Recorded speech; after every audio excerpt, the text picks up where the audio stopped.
This program is brought to you by Stanford University. Please visit us at stanford.edu. This presentation is delivered by the Stanford Center for Professional Development, providing graduate-level education to working professionals, online, on campus, and on-site. For more information, please visit study.stanford.edu.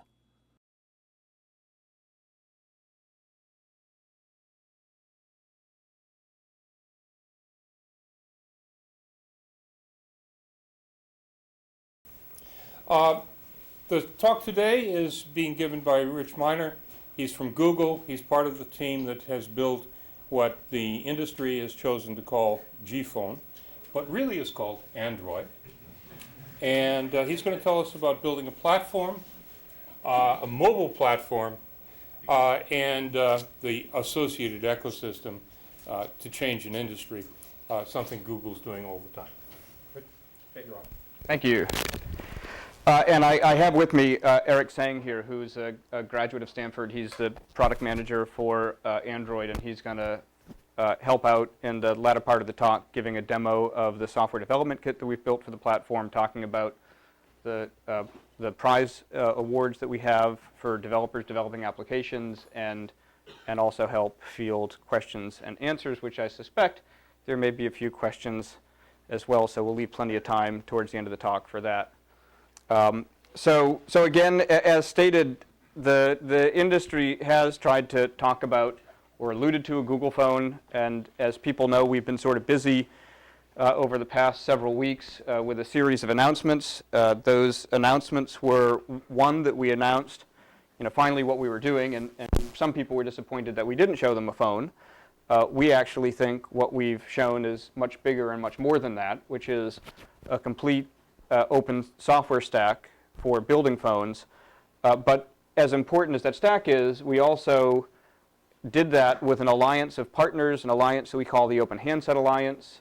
It included 34 different partners that we'll talk a little bit about, that collection of other parties that have helped us build this platform and also are helping us build a very important ecosystem around that platform. And the platform and the ecosystem are also important. We'll talk a little bit about that. So that was one Monday that required press and analyst briefings and lots of press follow-up. And then the following Monday, we announced the full software development kit. So we announced that we were building this open handset platform and this alliance.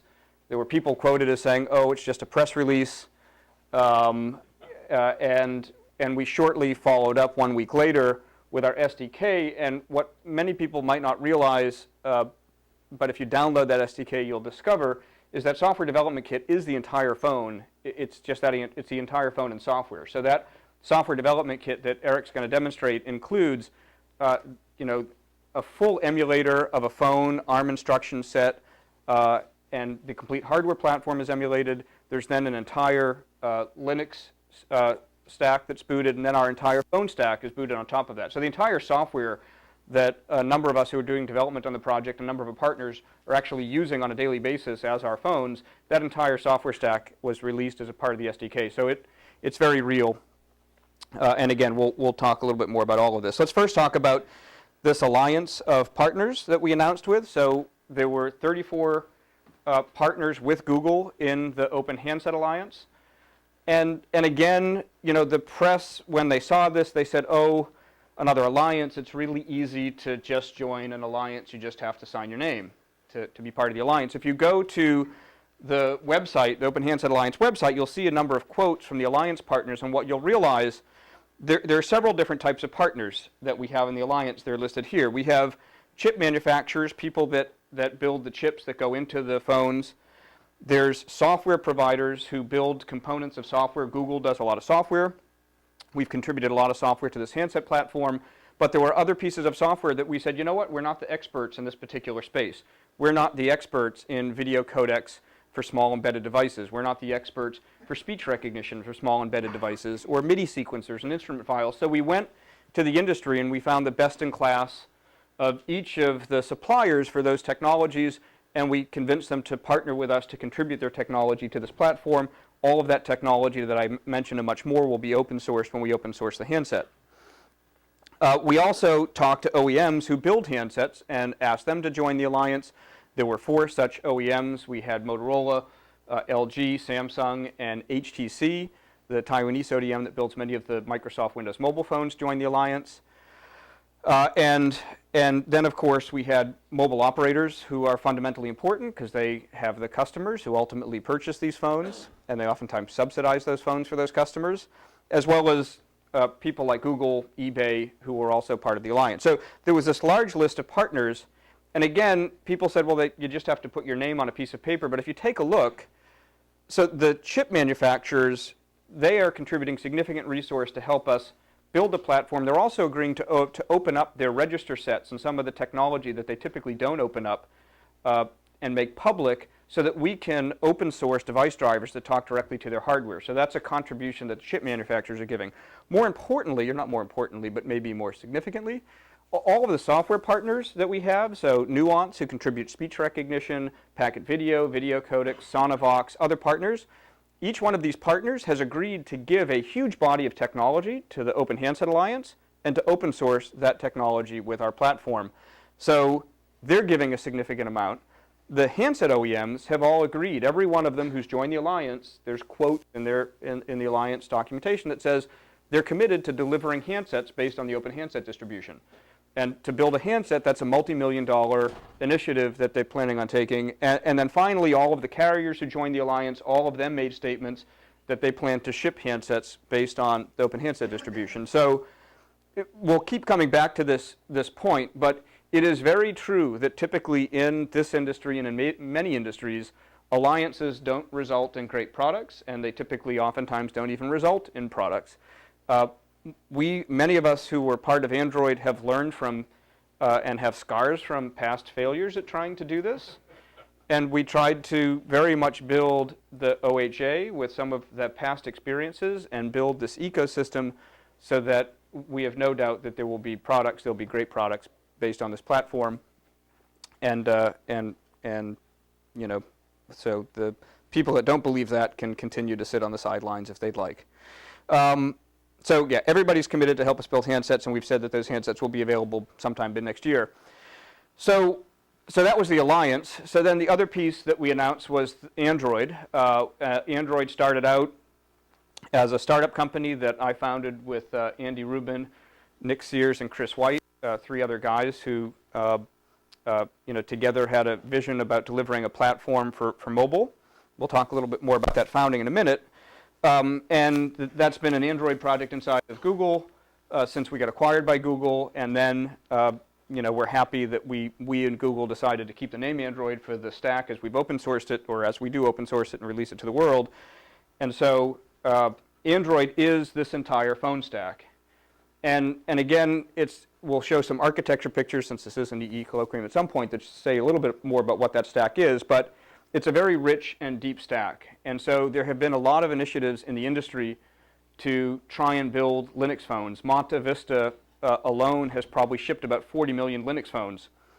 The problem is, if you try and build a Linux phone, let's say you're Samsung and you want to build a Linux phone, you say, well, this is easy. The carriers, and most carriers today do say they want Linux as one of their small number of platforms they'd like to see in their network. They say they want a Linux phone, so it's like, well, let's just go Linux and we'll port it. It's real easy to get it up on an ARM and make a phone out of it. And so you bring Linux over, and then you realize, geez, libc alone in Linux is 4 megabytes. And maybe the graphics subsystem in Linux and X Windows don't really lend themselves to, well, very much anything, but certainly not to consumer user interfaces.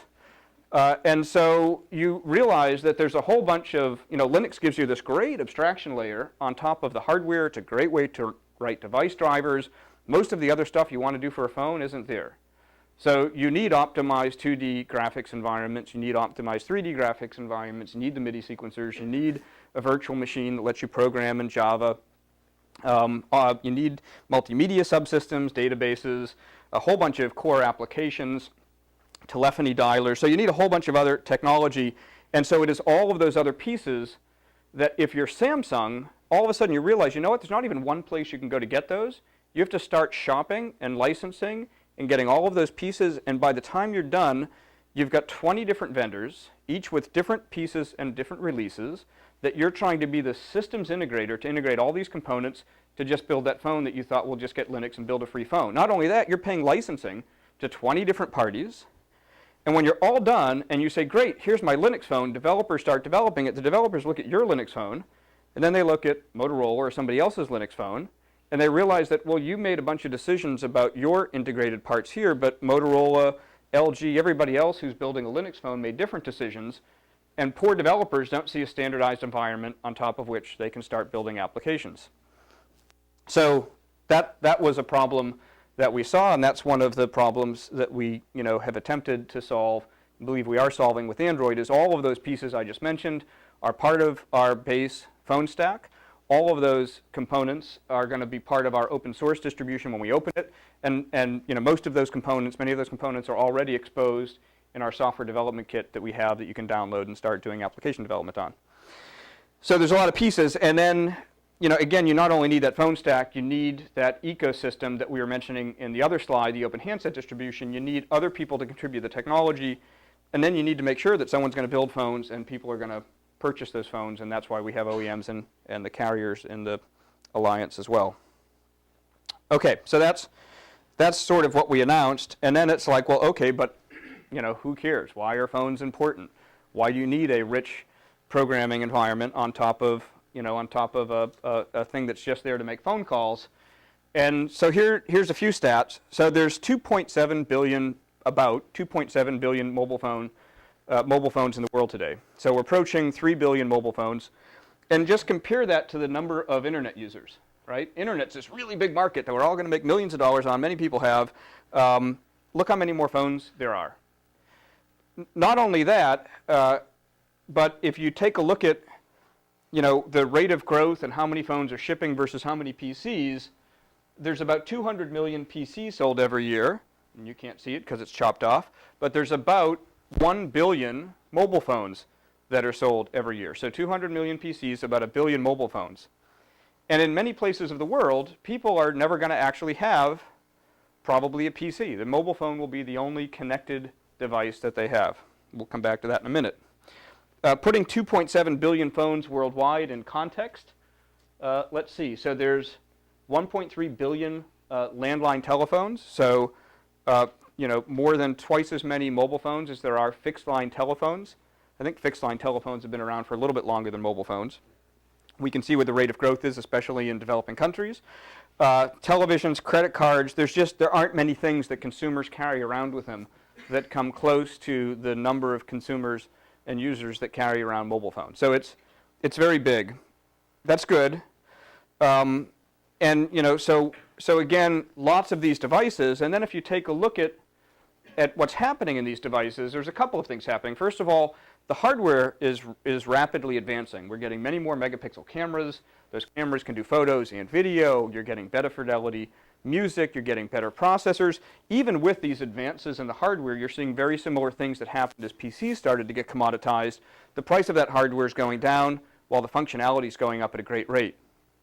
But then some people are sitting there on the sideline saying, this is great because we can do exactly to this industry what we did to the PC.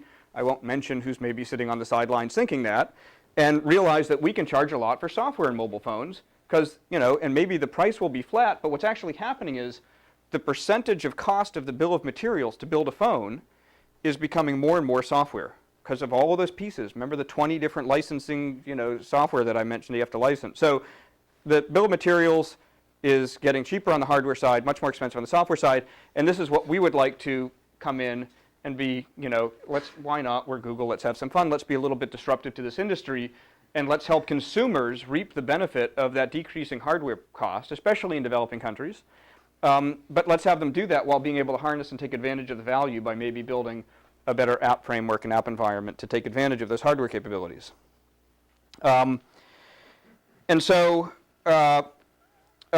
So again, a few more points. The phones that most people are buying today off the shelf, a lot of those phones have 200 megahertz plus ARM9 processors. Those processors, especially if you buy like a Windows mobile phone, sitting next to a guy who had one that had 256 megabytes of memory, and probably something faster than a 200 megahertz ARM9.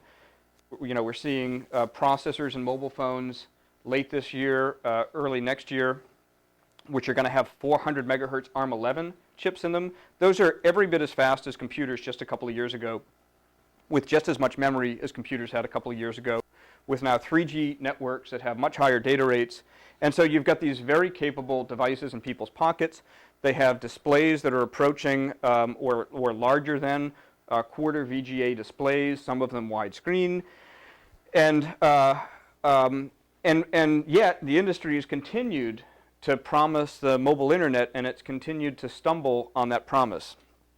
And there's another reason for that. We talked about the software not taking advantage of all the hardware in the phone, but there's another big important reason that things have stumbled quite a bit, is that the ecosystem that controls how phones get built, what requirements they have, what applications they have, who sells them, is this incredibly confusing and broken environment where carriers try and dictate what features the phone have, the hardware manufacturers try and fight with them about those features. Both of them try and specify and do the software, and neither of them are very good at doing software.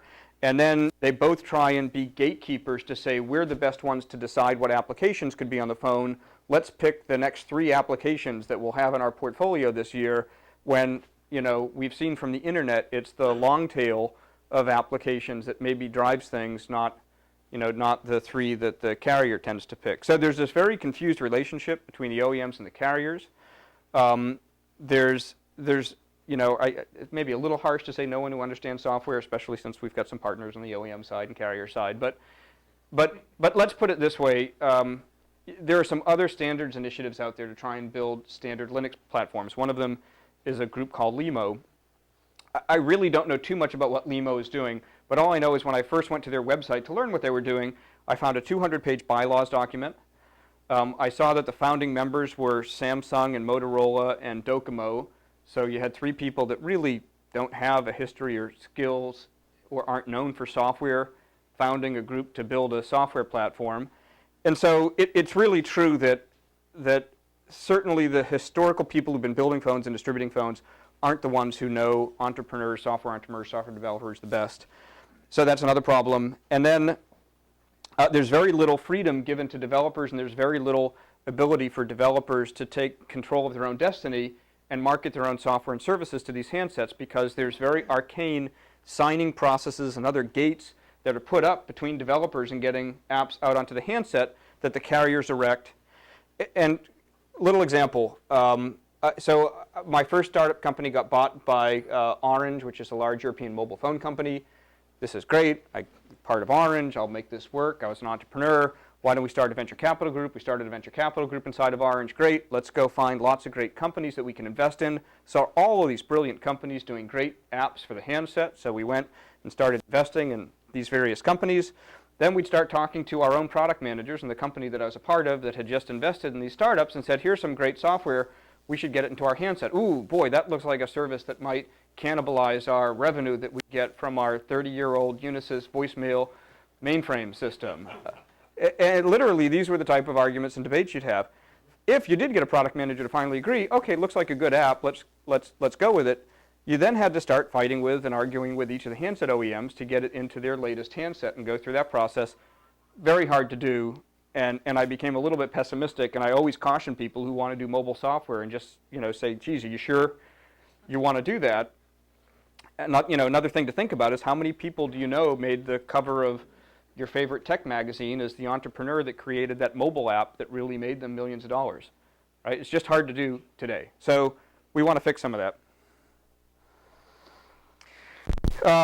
So I've talked a little bit about Android, but we should talk a little bit about just the start of it, because this isn't a new problem. It's a problem that I saw when I was at Orange. And in fact, one of the companies that I invested in was a company called Savage that was building a Java-based OS for mobile phones. And it had spun out of Project Inferno, out of AT&T, or out of Bell Labs. And I was also part of launching the first Microsoft smartphones when I was at Orange. And so I saw the first Windows mobile phones, and I was like, these are pretty good phones. What does that mean to the industry? If Microsoft is going to build a competent OS, and you extrapolate, let's see, well, as long as the rest of the mobile industry is very competent, Microsoft will probably just get some market share. But that relied on the rest of the mobile phone industry being very competent, which we've already talked a little bit about that. So I started to get concerned that, and again, this is back when I was at Orange, that Microsoft was potentially in a position to own a lot of the mobile handset space in the same way that when the industry, a number of years ago, for those old enough, remember something called the Open Software Foundation that was going to build a Unix standard to prevent Microsoft from getting into the enterprise before the days of NT. In the same way, I saw that Symbian and other efforts weren't going to necessarily do their job, and that potentially we're going to end up with Symbian, Windows Mobile, something being monopolistically controlling the handset space. So back in the Orange days, I got concerned about this, invested in Savage. Savage didn't do the right thing. Made another investment in a startup company called Danger that was started by Andy Rubin. Many of you know Danger and Andy. And again, great device. That follows the same tail. We invested in Danger, great device, went to Orange, said we should launch this device. Orange still hasn't launched a Danger device, even though they invested in the company. But through that, had a relationship with Andy. Andy eventually left Danger, started a company called Android to put an OS in cameras. Wasn't being completely successful at putting an open OS in cameras, and talked to me and another guy, Nick Sears, who helped Andy launch the Danger device in T-Mobile's network. And we were like, well, Andy, right idea, do an open OS, but maybe cameras isn't the right platform. Maybe we should be doing this for mobile phones. And that's sort of a brief, abbreviated tale as to how we decided to join up with Andy, start building this Android platform. Very much the same vision, 3.5 years ago, to build an open handset platform for mobile phones to take advantage of what we saw as an opportunity and a need. And shortly into that path, we bump into this company called Google. Google has this mission of organizing the world's information and making it universally accessible and useful. And if you remember these statistics that we were just talking about, if you really want to do that, if that's really your long-term goal, maybe the mobile phone platform for much of the world is going to be as much or more important a platform than people's desktops. And so that resonated with Larry Page and others inside of Google. And shortly after discussions began, we became a part of Google and started working on building what has recently been announced as the Android platform. Very much the same mission and vision. Would have been, frankly, very hard to do as a startup company. We were on our way to getting funding. We would have got funded, but boy, would it have taken a lot more money than we probably originally thought it would take. And also having Google's name to build that alliance of 34 partners and do other things that we've been able to do has certainly helped out. And there's other reasons that Google is doing this. I mean, Google, and again, going back to Larry and Sergey, who've addressed people plenty of times, I think, in this room, they keep going back to the days when they started Google. And Sergey said this on the announcement call that we had with analysts and press when we were announcing Android, that they never would have been able to build Google in the early days if there weren't lots of open tools for them to build on top of and to leverage in terms of building that first platform.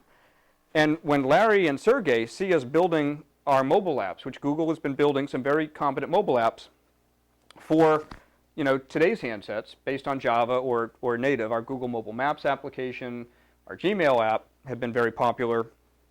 But they see the frustration that the developers have in developing these Java apps, in porting those apps from one handset that has Java to another handset that should have a very similar Java, but it was made by somebody who interpreted the spec a little bit differently. So this Java app on this handset doesn't work like the Java app, that I move over. It doesn't work the same on this other handset. And they're baffled by how messed up, frankly, the development environments are for mobile. And so that's another goal that Google has, is we should really just be fixing this. And not only is it the porting issue, but it's also the fact that native apps and third-party apps are often very different. So I mentioned Google Mobile Maps. I bet a number of you probably have used that app on your handset. Here's a very simple thing you'd think you'd be able to do. You've got this great mobile maps application on your phone. You're a consumer, right? Here's this mobile apps application. My phone has an address book. I go into the address book on my phone and I see an address. Why don't I launch that address in Google Mobile Maps and see it on a map. You can't do that. The address book is a native environment. It's very separate from the world of Java on the handset. They typically don't talk to each other. You can't pass information back. So something very simple like that you can't do on today's mobile phones. Very frustrating. So our goal at Google, was in part, let's fix this. Let's make a better development environment. Let's make it open. And if we do that, it's good for Google, but we're open sourcing this, right? So people keep saying, well, hold it, what's your business model? There is no direct business model built into Android for Google. We are open sourcing it under Apache 2.0, period, right? There's no ability for us to build in, it has to have our ad engine, it has to have these components. People can take any piece they want out. You can build a phone based on Android that doesn't have any Google apps if you wanted to. So we don't have a built-in business model. But our view is, what would be bad for the industry would be for somebody to control and lock up the mobile phone in the same way that the desktop environment has been largely locked up. There would be many better project management applications out there today, word processing applications out there today, if somebody didn't have complete control over the platform and therefore the ability to sort of squash anybody else who tried to compete in the application space for certain applications. So Google's goal is, let's make sure, or help make sure, with the rest of the industry that there's a great open platform out there that levels the playing field so that, sure, there's no built-in hook for Google in this platform, but you know what? Even if that phone ships without a single Google app on it, it has a great browser, and we know that consumers will go to Google using that great browser, and as a result, will benefit. So even at that extreme where any of our apps and services are extracted out of the phone, we think it's a win for us because consumers have choice and consumers can go to the web, go to Google, they can download our apps themselves if they want. So that's sort of the primary reason that that Google decided to do this, is we really want to fix something that's broken, make it easier for us in the long term, make it better for the industry, and also help provide better application environment. Okay, so that's a lot of rambling on a little bit of the history, the whys, the ecosystem, a little bit more on the technology. Then we'll take a look at the emulator, maybe show you a video of the phone actually in use, and then take questions. So a little more detail. I've mentioned already it's Linux. It's based on pretty much tip of tree 2.6 kernel, added drivers, power management, and some other things that we're doing. We've already started to contribute back to the open source community some of the elements and changes that we've been making to the kernel to support the Qualcomm 7200 chip and other changes. There's a Java language framework, so we have a virtual machine in the platform that lets you write apps in Java, and the entire app framework for the platform supports an environment for writing very high fidelity, well-connected, multitasking Java language applications.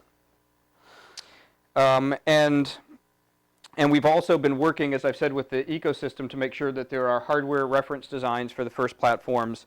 And we've been building a full set of applications. So day one, there's a great browser, great dialer, address book, all of these very standard applications in the phone. And then, of course, you can assume there'll be best-in-class Google applications on the platform as well. So some of the goals: really great phone experience. Ultimately, because it's a great phone experience, have a great Google experience with Google applications, and then provide a very open and extensible application framework and architecture. One of the goals in reaching those objectives, and again, this is a limitation that you have on a lot of today's phones, you're running one app, you go to launch a third-party app that's a Java app, up starts this JVM that's running that Java app. That Java app can't talk to other Java apps. That JVM is single tasking. I mean, it's very, early 80s, I guess, in terms of platform. So, in our environment, there's a virtual machine that supports multiple applications running simultaneously. They can pass data back and forth. There's built-in primitives and mechanisms for supporting all of that. You can task switch between applications. The user doesn't have to worry about whether an app is running or not. The system takes care of that for them, so that if resources start to get low, the system manages those resources, can put applications to sleep, wake them up. I remember my first Windows mobile phones. As the phone started to slow down, I had to try and go back and find which apps were running so I could quit those apps, so I could get my phone back so it would ring when a call came in. You don't have to do any of that. The system handles all of that for you and manages the resources. Great Google experience. Of course, we'll want to have a lot of great Google apps on the phone. Most of these apps we already have shipping on other handsets, but we'll have at least a best-in-class experience on this platform. Very open architecture. We keep using the word open. And also scalable. So you'll see it on a few different form factors if you download the emulator, both a QWERTY device and a touch device. There's no reason why it can't run on a 12-key keypad device. You'll be able to build smartphones, and it will also be able to go down market in the sort of late 08, 09 time period to lower cost mass market phones as well. Very rich graphics subsystem, great browser. Just one sort of example of when we say open architecture and you'll see some of the richness. This is an example where I'm in Gmail, I'm about to send a photo, and I want to pick a photo to attach to my email message.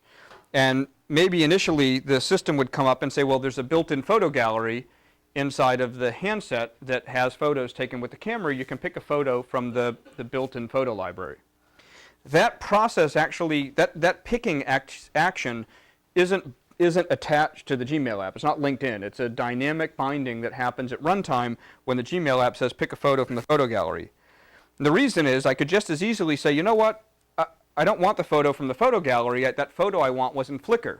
You can leave Gmail. Gmail will still be running. Go to the web browser. Go to the web.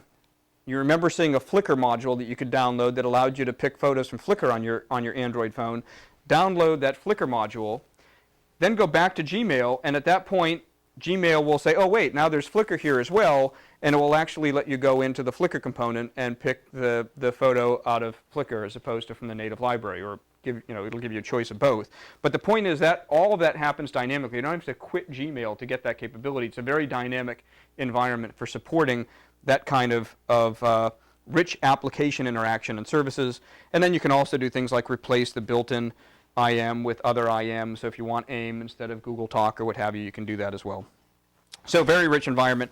How does that look architecturally?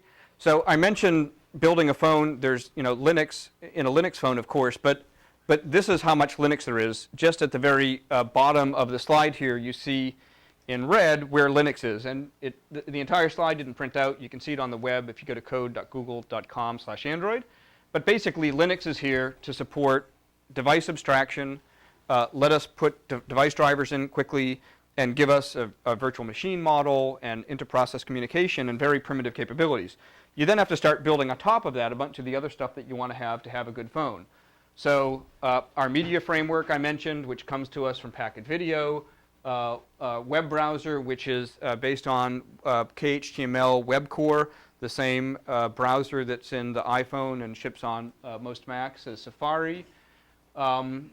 A 2D graphics environment called SGL, a 3D graphics environment called OpenGLES, full font system, SSL for security, a full database, all of these native components that are part of the system as native libraries. Then there's the Android runtime, this virtual machine I mentioned, which lets you execute Java programs. And then our entire application library, a whole set of system services, all of the native apps that I mentioned, and then also the ability, if somebody wanted to add for backward compatibility reasons, you could put in what's called a mid-P runtime, which lets you run today's mobile Java applications. You could add that on the side if you wanted to as well. So this is effectively the stack that we've been building. When we say Android, that's what it is. All of those components are what we're going to open source when we open source the platform. So, in part because my voice is getting a little hoarse because I've been talking so much and want to keep you guys intrigued here, let's see if we can show you. Let's see, I'm going to have Eric come up and talk a little bit about, there we go. I'm going to have Eric come up and talk a little bit about code.google.com/Android, show our SDK, and he'll have to sort of do that a little bit constrained. Okay, so problem is your screen's off screen. Oh, no worries. Got it. Everybody, changing of the guard.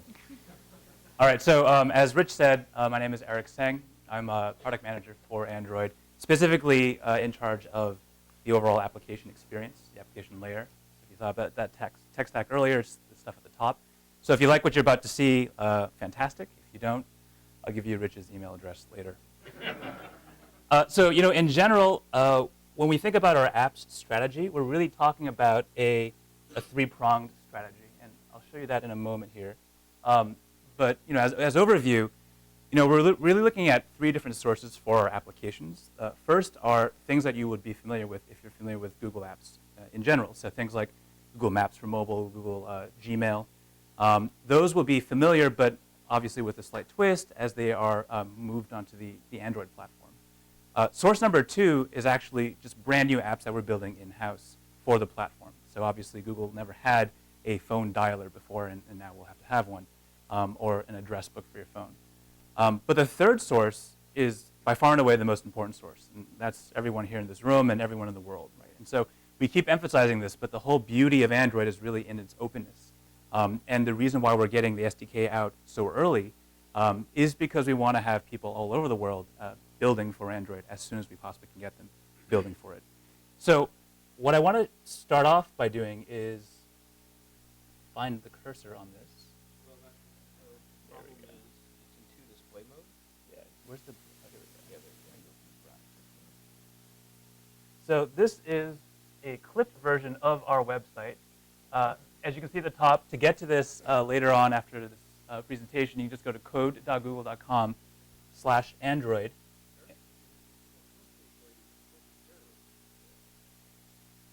Why not?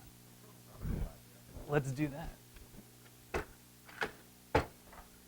And there's actually two videos that I want to show, but let me actually start by giving you a flavor, courtesy of some other folks on our team. Do this in Windows. Hi, welcome to Mountain View, California. I'm speaking here at Google's headquarters, and I'd like to tell you about something I'm really excited about. It's called Android, and it's a new open source operating system and software platform for mobile phones. Just like other Android big sources of software function tools for the web, like Linux and GNU, now with Android, you'll be able to do the exact same things on mobile phones. The software is all free, the source is completely available, and we expect great new powerful applications to be developed on it. The SDK is being released right now, and you can download it. And to show you some of the highlights and some of the applications we've already developed, here's Steve. You've probably been hearing a little bit about the G phone lately. I'm here to tell you there is actually no G phone.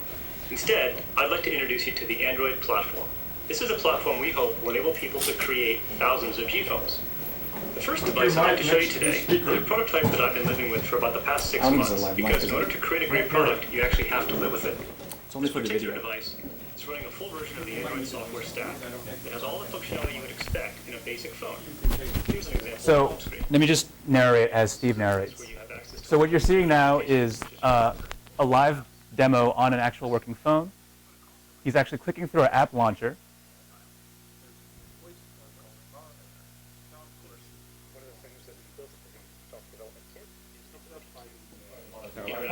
and integrate applications with one another. So another example is in contacts. Let's say I want to find out where Erin lives. I simply go and type her name, and when I bring up her contact Any better? and select her address, it'll take me right to the Maps application, and it's going to zoom right in to show me where Erin lives. If I select see on the map, there we notice that she lives on Amphitheater Parkway, but maybe I'm not quite sure where that is, so I want to zoom out a little bit to see what freeway that might be close to. There we can see that it's near the Highway 101. Now if I go back to the home page, one of the other things I want to show you is the ability for devices on using the Android platform to receive notifications. For example, here, I've just received a notification from my friend Lexi that says, pizza sounds good. That must be what she wants for dinner. You notice that it first showed up at the top of the screen and it told me that the contents of that message. If I want to go and read that message, all I have to do is navigate up and you can see, there's my notification from Lexi. It says pizza sounds good. If I want to reply, I just hit the enter key and I can go into my text messaging application, say great, and away we go. Sounds like we're having pizza for dinner tonight. The next device I'd like to show you is a more high-end prototype that includes advanced features such as high-speed 3G networking, accelerated 3D graphics, and a touchscreen. Let me show you the browser application. A web browser is based on the open source WebKit, the industry standard these days. It's the one that allows you to see web pages just as they would appear on your desktop. Another thing that you'll notice about a web browser is that it's loading over the fast 3G data network. This device is capable of accessing the internet at 3G speeds and loading web pages quite fast. Now, the page is loaded here and we're zoomed in a little bit, so if I want to see more of the page, I can simply grab it and pan around a little bit. And if I want to see the page in its full glory, I can simply zoom out and see it just as it would appear on my desktop. We also have a rich visual history for our browser. Go in here and I can look at the history for my browser and I can see all the sites that I visited recently. The next application I'd like to show you is Global Time. This shows you the rich graphical powers of the Android platform, and in this case it's using the 3D OpenGL ES to render a globe here and allow me to very easily spin it with my finger. I can also play with the earth while it's spinning around. The Android graphics APIs allow you to very easily mix 3D and 2D graphics. Next, I'd like to show you some of the advanced 3D hardware capabilities of this prototype using Quake. Any application that is written to the Android OpenGLS APIs will be able to take full advantage of any hardware acceleration. Now I'd like to show you the Maps application. I happen to be here at the city of San Francisco. Using the touchscreen capabilities of this device, I can pan around the city of San Francisco and watch those map tiles load for me at 3G speeds. One of the benefits of the Android platform is that we build in basic functionality like map views, so your application doesn't have to reinvent all the functionality in Maps if you want to build something on top of it. Here I am at the Embarcadero and Street View, starting from wherever I was on Maps. If I want to, I can simply take my finger and I can move that image around and I can pan around and see what the Embarcadero looks like. Oh, I can also zoom in. That was just a preview of some of the things the Android platform can do. We can't wait to see what developers will come up with next. Welcome back. I hope you enjoyed seeing some of the applications we've built already. But the best applications are not here yet. That's because they're going to be written by you and many other developers just like you. We'd like to reward these developers and to recognize them as much as possible. So we've set aside $10 million, which we're going to give away to the people who develop the best applications using Android. We're looking forward to seeing some really great apps, ones which are innovative, make use of the great functionality available in Android and on mobile phones, and things that are really original, that haven't been seen before. I look forward to seeing all of your work. Great. So you heard it from Sergey himself. $10 million. They can't back down now. So let me actually bring up an emulator that will actually show you some of the demos that you just saw, but there's nothing like showing it more in real time. And could AV show up, bring up my screen again? He's going to share with you what it's like being down and dirty day one on the Android platform. So day one, like most engineers, I got that Android platform, started running. He's just talking to me. There we go. Thanks. All right. So what you see here is an emulator view of what Steve was showing you earlier. And what I'm going to do just very quickly is give you a sense of what is available to the world right now if you just download the SDK. This emulator that you see here comes with that SDK. And just to give you a sense, here we go. So this is that same home screen that we saw earlier. Fantastic. This is why I use a PC.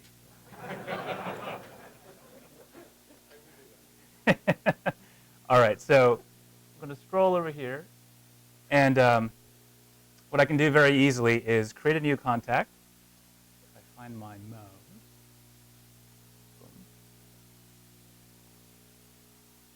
new contact. And I can do one of these things here.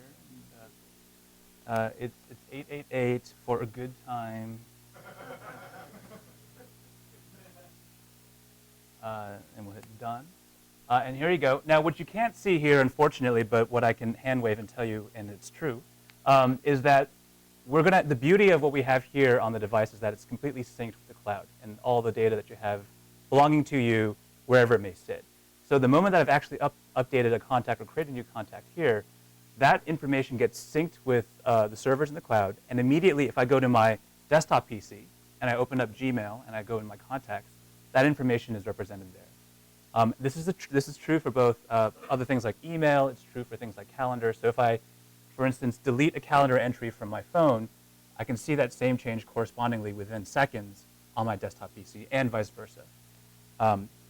That should be one of the greatest things that we can bring to the market there. But going forward, what we have here is the browser, and it's loaded onto CNN. But again, very quickly, what we can do is just show you how fast these things will load. And this is actually representative of how this will work on, I think it's mocking up a 3G network speed right now, and we will be supporting 3G. So if I go to the Stanford page, this is not cached. It's actually loading, and well, in this case, simulating 3G. Oops. If this doesn't work, then I'm blaming it again on the Mac.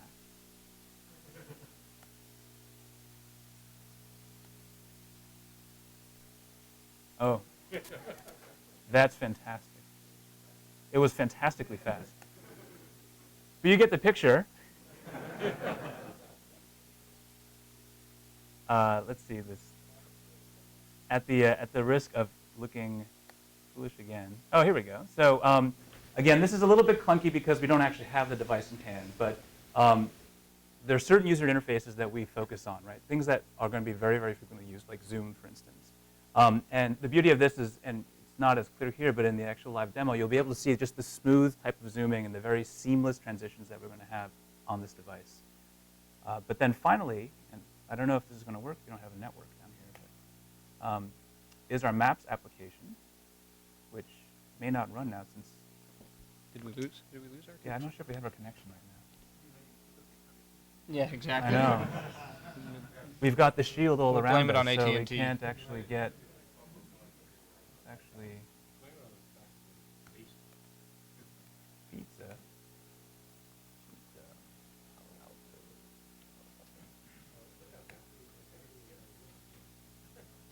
Yeah, I think it's the network, sadly. Okay. Check out the videos. But you get the general gist. That is the demo, but the important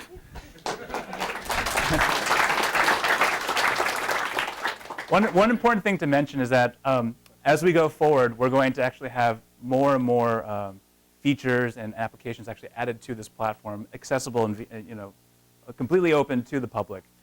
So I encourage you all to go to the SDK. Again, it's at code.google.com, and you can then actually see for yourself and poke around all the different things that we have available. We're running out of time, so I think what we want to do is go to questions. And I assume that somebody here has a question. Is that true? Yeah, so Eric will say it, so we're both here. So product or technical or whatever question. Yes? Yeah, so our app is ported and running on your emulator, and we need a device now to test it. Okay, so that's good. What's your app? It's called Boopsy, and it's a way of accessing cell phone internet content much more quickly. Okay. It's an interactive, predictive search kind of. And have you sent email to the advocates on the No. site to say, okay, you should try that. I don't know what we're doing to get people access to actual hardware, but if you're local, it's something that possibly could be arranged. So what I suggest you do is the advocates are very responsive on the site. Let them know you have an app. Let them know you'd like to try it out, and ask them if that's possible. You told me that you said it was okay. If I got it. Exactly. And seriously, if that's not working, I mean, mine are at google.com, Yeah, that's cool. and try that, and we'll see what we can do. Yep. So the open source iPhone is awesome. But does this mean you're going to be viciously pursuing the 700 megahertz spectrum? Because without that, how do we actually get these phones and this stuff running on it? So the question was basically asking it, about a relationship between the phone and the 700 megahertz auction, which, Google's mentioned we're exploring potentially participating in that auction. But there is really no relationship between this project and our, potential bid in the 700 megahertz auction. So if you noticed in our announcement, there were 2 U.S. carriers who announced. So, we do plan on working with traditional carriers to get this device out to market. And I'm sure you'll see devices independent of what we may or may not end up doing with 700 megahertz. Yep. A lot of new cell phone users being added are in developing countries. So when do you think these devices will roll out there? And do you have some idea of how much they may cost? So yeah, the question is about the availability of devices based on this platform in developing countries. So first device launch mid next year. Those devices will most likely launch with some number of the partners that we've already announced with. There's no reason why. Yeah, I'd say sometime in 2009, early maybe mid 2009, you should be able to see devices in emerging markets. We certainly have had lots of interest beyond just the people that we announced with. And as far as price point, we're not building a phone, OEMs are, but I can tell you that the Android platform runs pretty well on your sort of basic nuts and bolts hardware that a typical Microsoft Windows mobile device could run on those lower end devices. And I have seen sub $100 Windows mobile devices. So you should be able to see sometime in 2009, later in 2009, this platform moving down market and being available in more emerging markets. Certainly, I would say in very large numbers by 2010. Yep. So what's the point for independent software providers? You mentioned that people like Codex and things like that.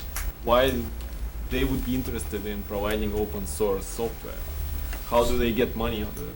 Sure. So, with each, so the question is about how did we get, or, why was there an interest in some of the partners that we had, like Nuance with speech recognition? What was their motivation in open sourcing? And, for the most part, when people really think hard about it, it turns out there are lots of ways that you can build business models around open source. So we've worked with these partners to help incent them to get their technology ported to the platform and help them to develop business models around open source. In the case of Nuance, Nuance has a family of embedded speech recognizers. They've given us one of those recognizers. They actually have a few recognizers that are better and allow you to do things like SMS dictation and other features that would be probably beyond the capabilities of the open source recognizer that we'll have in the platform. So they have a great upsell opportunity. Their name and brand are associated with the Open Handset Alliance and Android. And they can plug and play a replaceable better recognizer for any OEM that would like to put a better recognizer in. Also, speech recognizers need speech models to work, and they're open sourcing their recognition source code, and they're contributing a US English speech model.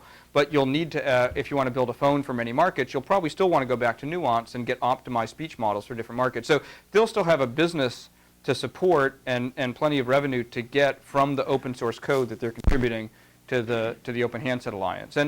And in the case of Packet Video, they're moving up the stacks. Codecs are getting commoditized, so there's lots of opportunity for them to add value and layer applications and services on top of the core platform. And that's sort of the message for everybody. There's a lot of the stuff that's in a mobile phone is becoming sort of commodity, and help people raise up and add more value above that.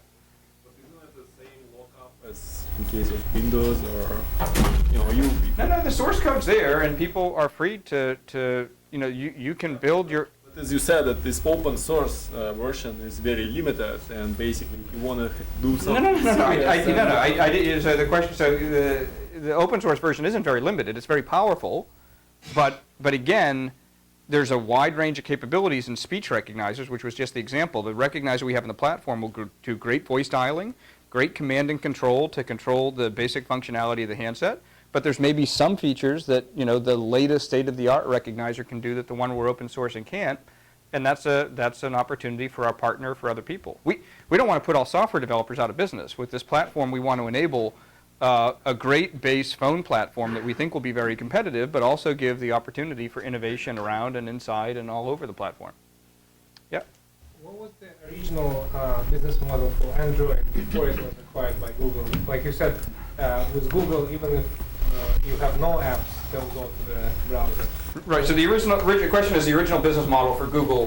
Being a startup, when you're trying to raise venture capital, and you say that you're going to build an open, free handset platform, they don't believe you when you say you'll make it up in volume as a viable business model. So we actually had planned to have a server component that helped carriers integrate their network services into the handsets that were going to be available from lots of different OEMs. And so we were going to have both this open handset platform to help the industry, but also have a back-end service platform that we would sell to the carriers that was going to be the revenue model for the startup. That's not needed in the case of Google. That's another opportunity for other people to provide that. In the back? Yeah. So if you think that a large piece of the world, indeed a majority of the world, their sole access to computing is going to be mobile phones, at least for the future, don't you have a big input device problem? I mean, a cell phone has a 12-key keyboard or a touch screen, right? That's a big difference from that and a 100-plus key laptop keyboard. Yeah, so the question is, if, in fact, the mobile phone is going to be become a popular or primary device in emerging countries, isn't there an input problem? There absolutely is. I mean, mobile phones are very constrained. It's not just input, it's an output problem. They're constrained devices. They have constrained keyboards, constrained screens. You don't have a mouse. You've got this 5-way nav.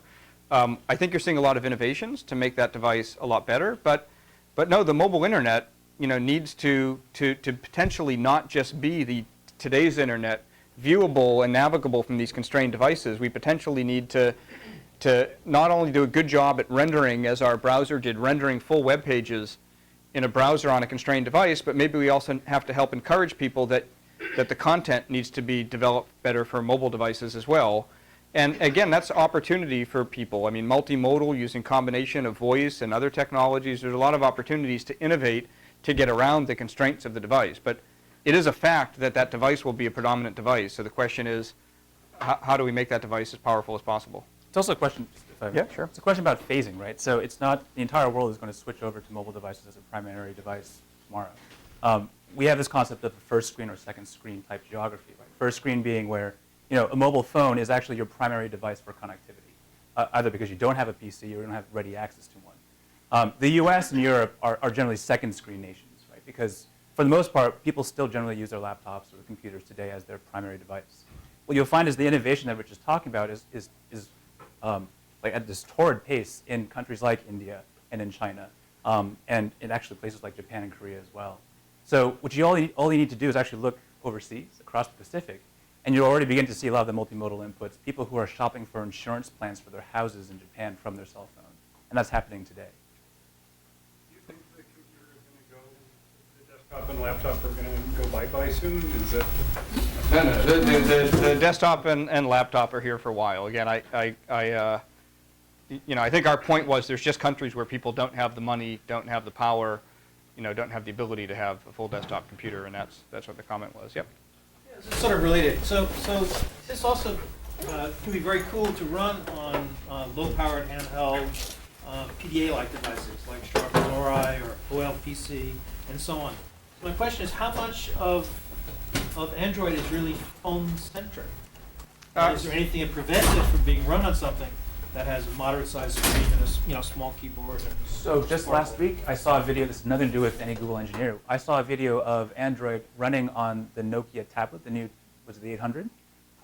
And it was done within, I think, a span of 24 hours, and the guy posted a video on YouTube.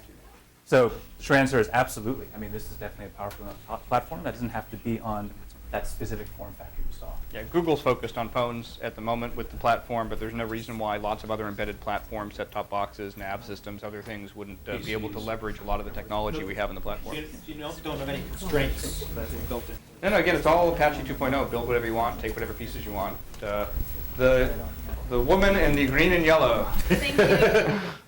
As with millions of phones on the same network, there's a lot of security issues that come up. And currently there's various ways to deal with this. Symbian has their certificates. Does the new OS do anything about that? Yeah, so the question is about security. So security comes in many different flavors. We have the Java security model is implemented in this platform. So we have platform security, so processes can't stomp on other processes, and they have to get access to certain resources. They can't dial the phone unless they're permitted to access the phone. They do that by either having a certificate or the user overriding that and opting it in. So there is a security model built into the platform. But then there's also, how does that app get onto the phone itself? And that's one where we're trying to encourage carriers. And don't forget, anybody can take our platform and build as many walls and make it as closed a platform as they want. Because again, that's Apache 2.0. You can build whatever you want. But in the carrier partners we're talking to, we're trying to encourage them to keep the phone open, let people download any app, and there's other ways you can do that by say, well, maybe there should be trusted websites. The carrier's website, this other catalog site, maybe an equivalent of YouTube, but for applications. Let's pick some sites that are valid sites that you know the apps are rated and they're of a high enough quality and what have you, and let people download them. So open doesn't mean that it's going to have security holes, doesn't mean it's going to have less security than other platforms. In fact, what it really means is lots of security experts are going to have their eyeballs on the source code and help us build a better, more robust platform. Yep. So you have a Java virtual machine, as part of this open source package. Do you see this intersecting with the virtualization that VMware does? So the point was, so the statement was we have a Java virtual machine. We have a virtual machine, but it's not a Java virtual machine. It's a virtual machine that does let you run applications written in the Java programming language, and there's a subtle distinction there. So there's a VM in our platform, but realize that our libraries that leverage that VM also leverage, you wouldn't want to just take that VM and try and move it, because a lot of the core components of our system are written in native code below that VM, like our graphics subsystem, 2D and 3D, and database and other components. So you could virtualize, you could put some virtualization technology underneath Linux, or you could try and port the stack to another platform. That'd be hard, but you could certainly put virtualization technology under Linux. And there's a reason why you might want to do that in the near term, which is if you really want to build a low-cost handset.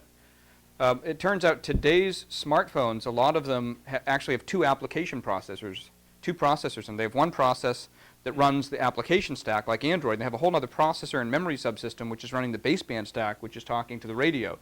Most of our launch processor that we've been working on, or some of them, like the Qualcomm 7200, it's a single chip, but it has two cores, two processors on the core to do that, one to run the baseband stack, one to run Linux. The problem is that's expensive. If you really wanted to build a lower cost handset, you'd want to have a single, maybe more powerful processor, some virtualization technology, and then run the baseband stack and Linux on top of that virtualization technology. So I'm sure people will do that. It's not something we're focused on at the moment, because that's another layer of complexity that would get between us and shipping a phone. But partners like Wind River, and others are expert in doing some of that.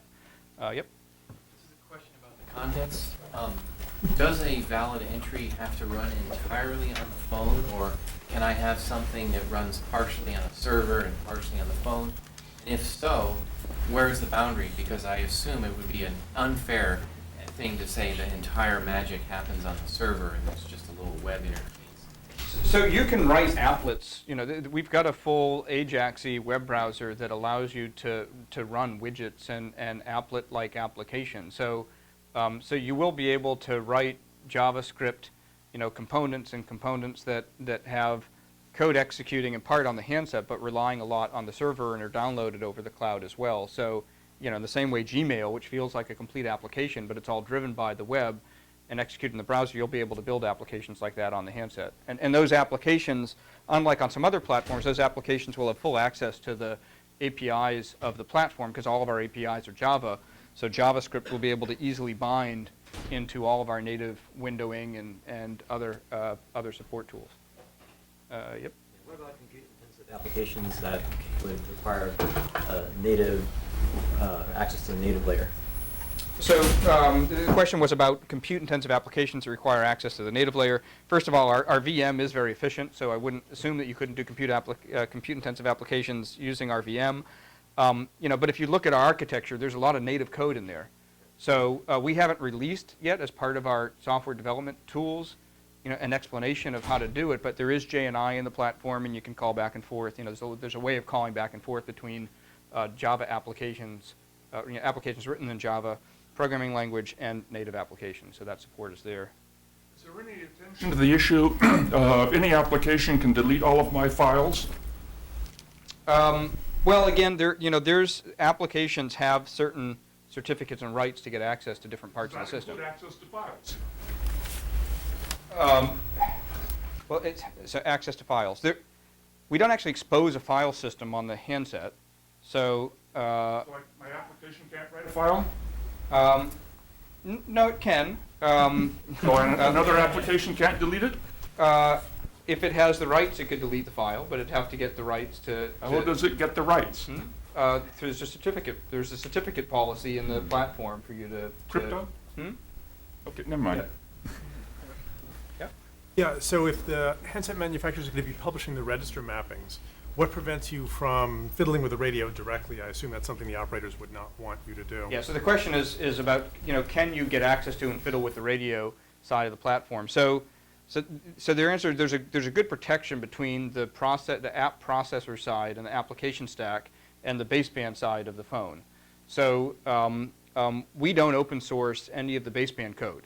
And there's a very restricted protocol for communicating back and forth to the application, from the application processor over to the baseband side of the phone. And so it's a very protected protocol and a very protected channel. So you can't go in and start mucking with anything on the baseband side. So that pretty much ensures that the network code and the code that talks to the network isn't going to be stomped on or mucked with in an uncontrolled way by something running over on the application side. Flash the phone to replace that software? We work pretty hard with our OEMs to make sure that the baseband side is pretty well protected. So yeah, they won't be exposing and documenting that part of the system. So what about other similar hardware devices where people might want to access it very directly, like cameras or audio output? Will people be able to directly poke at the registers on those? So the question was, can you directly poke at the registers for cameras and other components? So you're asking questions about that, probably make a difference about a particular implementation of a particular piece of hardware. So we're going to open source a reference implementation of Android. We're going to give very efficient interfaces for accessing those subsystems. But if you'll have the source code, and if you do have the hardware design or enough knowledge about the hardware design for a particular phone implementation, again, there would be nothing that would preventing you from writing some native code and installing it that could poke at the particular hardware. So, I think if you look at our SDK and there are things that you want to do that you find you can't do through our documented interfaces, we'd rather find a way of providing you that information so we don't have multiple apps simultaneously trying to poke at the hardware. But, yeah. You alluded to the fact that when you enter content, it's magically synced over the air to your phone, which is currently limited to a few OS vendors right now that provide that. But the only thing that you referenced was that it would end up in Gmail, but you said it would end up on your desktop. Is there a way to actually get it into my desktop? Because I don't really consider Gmail my desktop. Well, other people will, but Google will. Other people have things that tie Gmail into desktop and allow you to syncing, right? I can handle it. So the question was, will we be syncing with things other than Google properties, right? The short answer is absolutely yes. Right? So for now, since we are working with, as our initial starting point, a set of native Google apps that we know well, we understand well, we're just going to make it work well for those set of apps. There's nothing, and to one of Rich's earlier examples, there's nothing stopping a non-Google app like Flickr, for instance, or Yahoo Mail, or you name it, installing and creating an app for Android that ends up syncing with whatever relevant servers there are relevant for that application. And it can be completely outside of the Google data cloud. But you won't specifically provide one that goes to the desktop. So you will provide an application that will get my contacts on my desktop over the air. Oh, so you can probably see the OHA, our alliance, hints a little bit at this. So we've got actually a number of partners who are software providers. And what you'll see over time is that we are definitely going to be releasing apps that are not just about Google. So I'd say stay tuned, but you'll definitely see that this is going to be much more open than just about Google applications. In your architecture slide, you had a mid-P runtime side by side with the Android runtime. Why not just get rid of that mid-P runtime and have mid-P and JSRs run on top of your Android runtime, your Dali VM? Yeah. So the question was about why do we have mid-P off to the side versus running on our own runtime, and the issue is it just comes down to the fact that we're open sourcing our platform, and you can't open source mid-P. And so we just have to be very careful, and that's why we're not doing mid-P. Mid-P is a third-party component that's sort of a bolt-on aside the platform. So the issue just comes down to you can't do that without tainting the open source aspects of it, because yeah. You run other Java through your Dali VM. Yeah, you can run Java language programs because the Java programming language is an open spec. But if you start talking mid-P and other JSRs and things, those things are all protected by intellectual property, by the owners of that intellectual property, and we don't want to pollute the components that we want to open source with that. You mentioned the radio side of the phone, the specs and the software or whatnot were closed for security purposes. How does that make it more secure? Because it's on the other argument was that open source software is more secure on the Android side. So why is closed source software more secure on the radio side? Well, no. So I didn't say. I said having open. So the question is, if the baseband side of the phone is closed, why would that be more secure than the Google open source side? So that what I said about the open source side is it has more eyeballs on it, helping to make that source code more secure. The problem is whether software is secure, but that doesn't mean you couldn't write something to purposely have knowledge and stomp on things. So there are legal things that you can do on the baseband side of a phone that are valid things to do, but maybe still play with the network and aren't good things to do with the network. And so, all of the entire phone setup and call setup and data setup, all of that stuff is protected by, very well understood state machines that the carrier synchronizes with their network. And there really is little value with having end user code starting to second guess or muck with or stomp on that. So, so. But wouldn't you want to open that too to get all those eyeballs on that part of it? Well, that's not. We don't control that IP. So I think you need to. Software-defined radio guys are starting to do software-defined radios. Maybe they want to open source that stuff at some point. But that's a whole other set of IP that it probably isn't at the same state that most of the stuff. Graphic subsystems and all the other things that we're open sourcing are starting, as I said, to become commodities. So why not lump them together into one complete platform? That's not. Radio stacks are still pretty much art. So, but talk to Qualcomm and try and tell them you like to build. Yeah. You still need a lot of support from the wireless carriers to make this work. So I'm curious, what have they done to demonstrate their commitment to this project so far? Well, so again, we had a number of so the question is, what have wireless carriers done to show their commitment to this project? So we have T-Mobile, we have Sprint, we have Telefonica Group, we have Telecom Italia Mobile, we have Docomo, KDDI, and China Mobile. All of those carriers have agreed to ship handsets based on this platform. And that's a very important step, because just by doing that means that the OEMs will build handsets based on the platform because they know that there's a market for it. So they've committed to helping to build a market for it. And they've also worked with us to help make a better product and help drive the specs. And so it's a pretty good relationship that we have with the carriers. And Google, just like we make a lot of money with our partner AOL by doing ads and rev share, we do the same type of thing with the wireless carriers. So, we think wireless carriers can be our friend and your friend. And one thing that we've started to see, and I think Google should take a fair amount of credit from this, is because of our openness message with this handset, because of our openness messages that we've been pushing with the FCC with the 700 megahertz auction, getting them to write in rules for openness. We've seen Sprint announce this year that they're going to have open handsets. You just saw an announcement from Verizon yesterday about open handsets. So our message of openness is starting to resonate through the industry, and people are realizing that it's better for consumers, and that if they, again, do think about it, there's ways that they can all have business models that revolve around openness. Google is a good partner in those kind of business models, because if we say any app, unlimited data, just let people go wild, and we figure out a way to get good ads in the platform, the more people surf, the more ads they see, and the more revenue the carrier can get. Fair enough, but carriers sell these apps. If they're free ones, aren't they incented to have this thing disappear?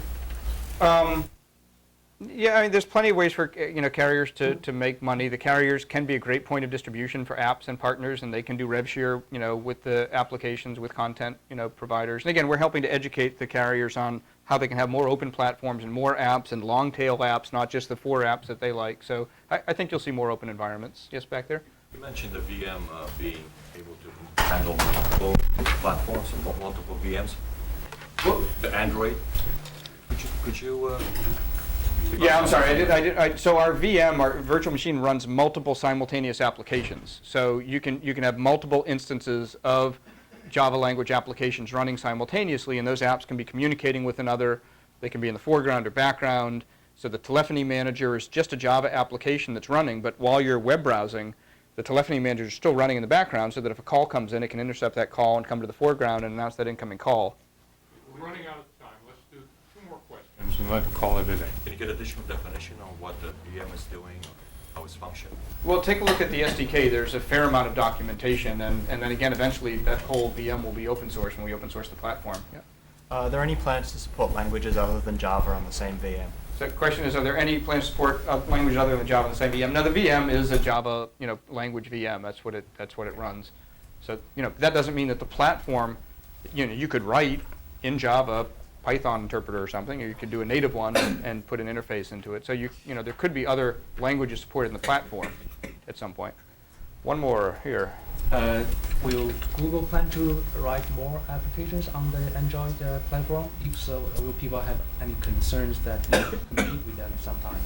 So the question is, will Google have plans to write applications on this platform, and will people be concerned that we would compete with them? So certainly one of the reasons why we want to have this platform is, Google has an ever-expanding portfolio of applications. We certainly will see this platform as one platform that we'd like to put that expanding set of applications on. I think the difference is, though, once it's open sourced, we don't control that platform. It's controlled by an open source community. And so even though we will write applications on that platform, and we'll have a little bit of an advantage because we know the platform today, but anybody else will be able to become an expert on that platform, and they'll be able to compete with us head-to-head in the marketplace with our app, with their app.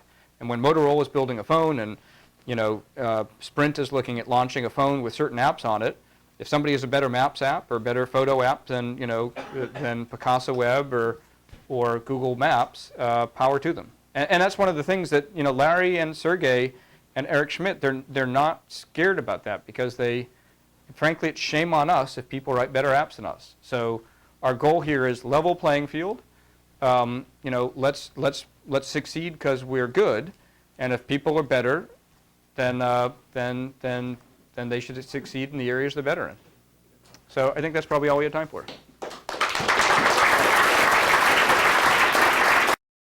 For information on other online Stanford seminars and courses, please visit study.stanford.edu.